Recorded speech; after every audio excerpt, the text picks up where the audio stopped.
Hello everyone, and welcome back to my channel. My name is Dr. Stephen Roth, and I'm a board-certified oral and maxillofacial pathologist, and today we'll be discussing how we're able to take this and turn it into this. But first, we have to get into the disclaimer, and that is that all of the opinions expressed in this video are mine and mine alone, and do not represent any of the organizations that employ me or that I may belong to, and also that this is meant for educational purposes only and not as medical advice. Should you have any questions about your oral or systemic health, I recommend that you reach out to your nearest oral or systemic healthcare provider. And with that being said, let's get into today's video. Now, before I start today's video, I also want to put another sort of disclaimer, and that is that I've taken a lot of time to be very careful that no PHI or patient health information is included in this video. Everything you see is either empty or not labeled with a patient or mine. So this, for instance, is a slide of my appendix, and if you think I'm not nerdy enough to ask for a slide of my appendix, you're wrong. Starting with the basics, biopsies are sent to our lab in buffered formalin. We do supply this formalin to all of our contributors, so if you are interested in sending us specimen, we'd be happy to send you everything that you need to collect biopsies at no cost to you. So the first thing that we do when we get a biopsy specimen is that we register it, meaning we enter it into the computer, including the clinician's name and the patient's name and date of birth and all of the relevant information, and then we assign it a number. This is called the accession number, and it's a specific code for that specific case. And everything that happens from then on out is associated with that specific code. From there, either a resident or a pathology assistant takes that formalin and then performs a gross examination.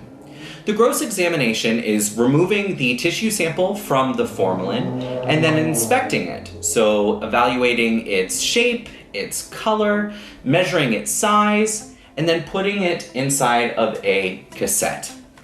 A cassette will have the specific code number and usually the patient's name as well.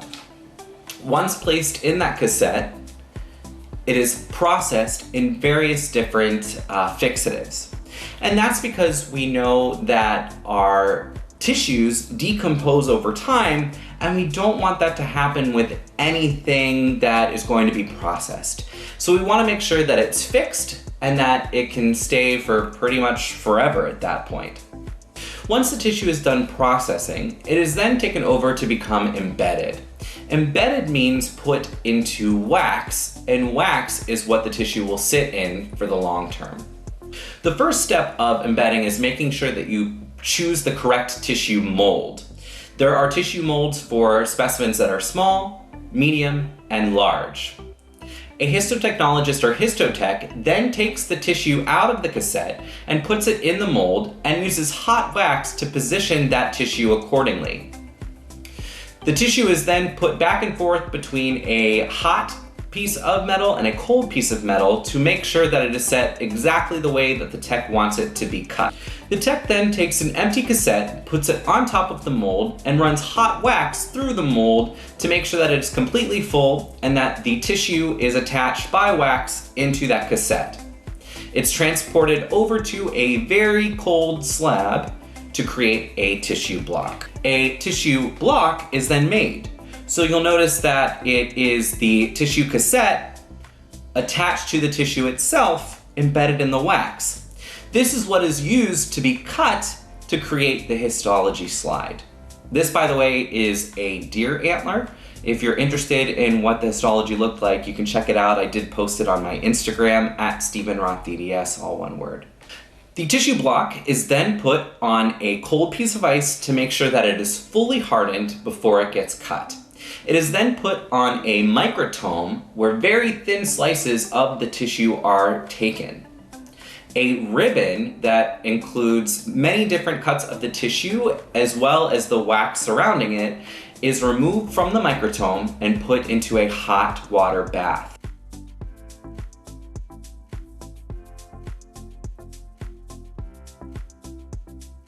The hot water bath ensures that the wax is soft enough that it's able to be picked up onto a slide that is labeled with the coded accession number and the patient's name.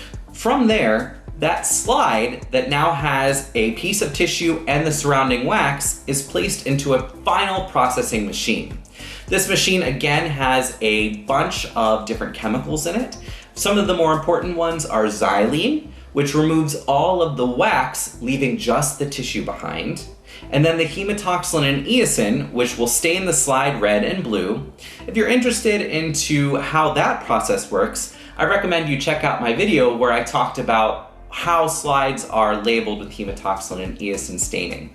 After the staining, the slide gets a cover slip, which is a piece of glass that goes over it, and it's ready to be read by the pathologist. So in summary, you've got your biopsy in formalin that arrives. It is then grossed and put into a cassette, and that cassette is transformed into a tissue block, which then gets cut and stained and becomes a slide. From there, the pathologist is ready to take a look and give it a final diagnosis.